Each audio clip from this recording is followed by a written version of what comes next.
Hi, and welcome to the 14th episode of the second season of the Ecobitch Actress Podcast. My name is Sadie C, and I'm your host. And let's welcome back our co-host, Superman. Hey, Potato C. Amazing. Well, if you have never listened to this podcast, after my rambling, we start with an eco tip that's great for the environment, might not be for you, but who cares? Followed by an actress story that happened to me over the 7 years. Wow, it's been 7 years that I've been doing this in LA. Actress, that is. I have not updated in a long time. That is because I was slightly depressed because I didn't get a lot of auditions that I got. And this is so never talked about, but it is a thing and I'm not afraid to say it. So there it is. People get depressed, even comedic actors. But it's okay. Yeah, it's their loss. That's all I'll say. But yeah, I get a lot of auditions. That's why it's just ridiculous that I have not yet heard from any of them. But hopefully we will. And I was just not gonna do any podcasting, but I checked and I got like 2 subscribers. So I was like so hyped up. Is it last night or the night before? I was just doing this podcast in my sleep. And I was gonna open with like, thank you to my 2 followers, Lou and Ishmael. I made up non-white people, BIPOC, minority names. Great job. Thank you. Literally, I was gonna open with that. Express my gratitude for the 2 subscribers to support my podcast growth. And then this morning I woke up, this morning or yesterday, I woke up and the subscribers disappeared. I was doubting my eyes. I was like, what the fuck? I know subscriber counts fluctuate, but that was just, I was like, I made up names for you guys and I was going to shout out for the 2 subscribers. And then now Lou and Ishmael disappeared. What the fuck? This is funnier than I thought. So guys, please subscribe and be Lou and be Ishmael. Okay, guys, you can do this on YouTube under Ecobitch Actress. Let's go. Not for me, for the environment. Today's eco tip happens in the kitchen. Everyone goes into the kitchen.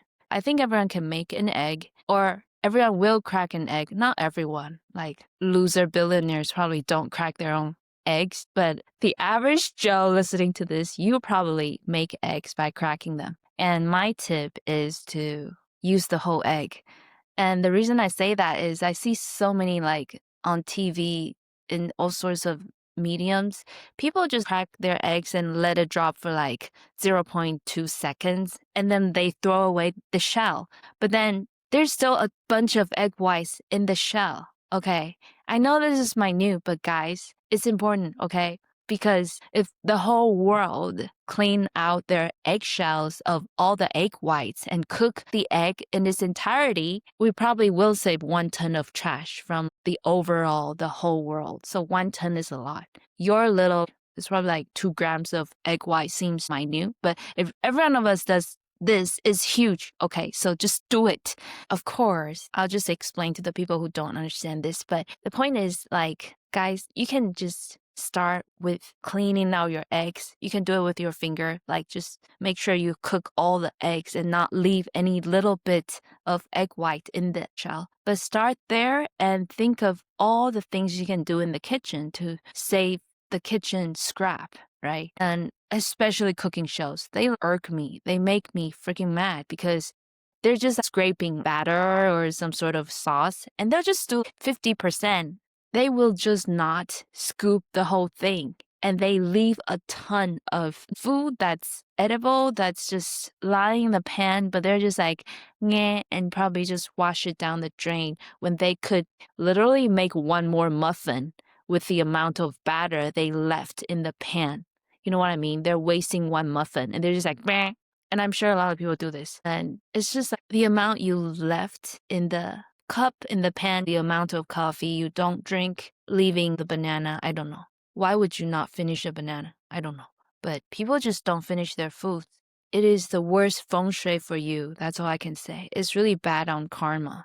Because why would you waste food when there are other people starving? And I mean it beyond its cliche form. Okay, chill.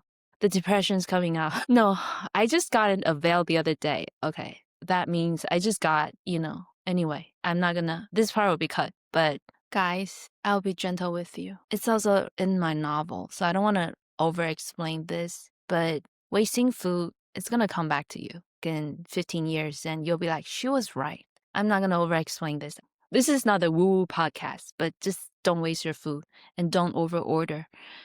Wow, amazing eco tip. Every one of you has been saved. You're welcome. Let's move on. Superman, say something. I eat every bit of the seal that I hunt, every bit until the skin. Great for you. I'm glad you're carrying out the eco tip. By the way, I'm going to try this out at open mic, but one of the things that I found funny was vegan dog food. Like I saw it somewhere. And I was like, vegan? Please don't force your dog to be a vegan. You can impose it on a human, but I don't think dogs are supposed to be vegan because they were wolves and they were eating just meat. You're trying to, trying to impose this. It's such a human thing, and it's not even. Anyway, okay, don't cancel me, but vegan dog food cracks me up.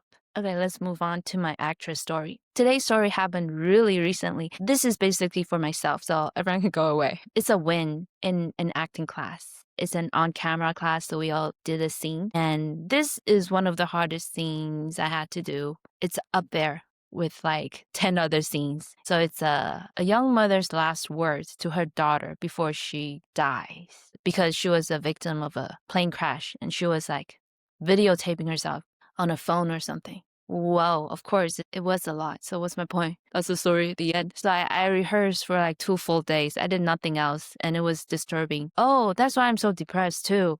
Because of the scene. Anyway, so yeah, you're supposed to let it out. Oh, I gotta let it out. Please don't be depressed. Thank you. Yeah, that's why I've been so depressed for lately. Wow, it's also the scene. Anyway, but the scene was a success. So I had to talk to the girl, right? I was like, I love you. Every single second I was alive, I loved you. And I hope you understand. And yeah, it's really painful. And I wasn't 100% sure if I could pull it off because it was also a lot of lines. And memorizing it was work in itself. Just to fluff it up, I can simply tell you some of my processes. So there's memorization. So you memorize it. I memorize it like plainly without any acting. And then I do the character work, like who she is, who her little girl is, what did she do, and then just emotions. I love the specifics of like her boss forced her to go on a trip. So does she hate her boss? Like, what does her boss look like? And if I have similar things of my own, I could kind of put myself there, which in this case, I don't. My ex bosses are all super great. It's pretty rare. Yeah. Except for the barista, the coffee place. That manager is just boo boo boo. Anyway, what am I talking about? So I did the scene and I felt it and it went well, but it was too long. So the scene was supposed to be a little over a minute and I did it in 3 minutes because I was putting everything in there, but whatever. And we were to do a second pass in that class. And I wasn't sure if I could pull it off because I feel like cutting minutes, comedy too, to cut the minutes, you have to cut it short, but it still has to have the same quality of acting, of comedic material, but you have to cut the time. It's very hard. So I wasn't sure I could do it in like 10 minutes. That was the amount of time that I was given. So I just sat there and prayed with my crystal. Just kidding. I didn't do much because you can't really do much in 10 minutes, but I did what I could just to prep. And the second pass was nerve wracking, but I did it. I did it in, I think, a minute and a half. It wasn't exactly like 1 minute and a third. I think that's what they wanted, but it was the closest in the class. I was basically rapping anyway. It's not just the whole 2 days of effort. It was more like the whole 7 years of training, like crystallized into that 1 minute and a half. And I did it. I went back to the class and I was still not recovered, but the class did a mini clap for me because the class doesn't care about anybody else. So they didn't clap for everybody else, but they did a little clap for me. And I still couldn't receive it. I was still kind of in the moment, but now I'm calm. I see it, right? It's not about comparison, but it's just, I realized that acting is based on solid training and I gave it my all and it paid off. And that scene was a success. I mean, I forgot some lines, but it was a success. And yeah, I realized it takes 7 years to pull it off. It's not as easy as people think. At least for me. I wasn't a born genius like what's her name? Jennifer Lawrence. Like, I think she never took a class. Yeah, I'm not like genius like her. For me, this is a milestone for me. And I don't know. So it was a few days ago. And today I'm slightly feeling the elation. This is not dopamine. This is the other kind of happiness where like you have to work very hard to achieve it. And you might achieve it or you might fail. But if you achieve it, it feels so good. And that's how I'm feeling now. So that's the story. I don't know if it made sense, but I hope I get out of, I hope I feel better and this podcast doesn't die. But guys, please subscribe and follow me on Instagram at SadieC Official. Bye.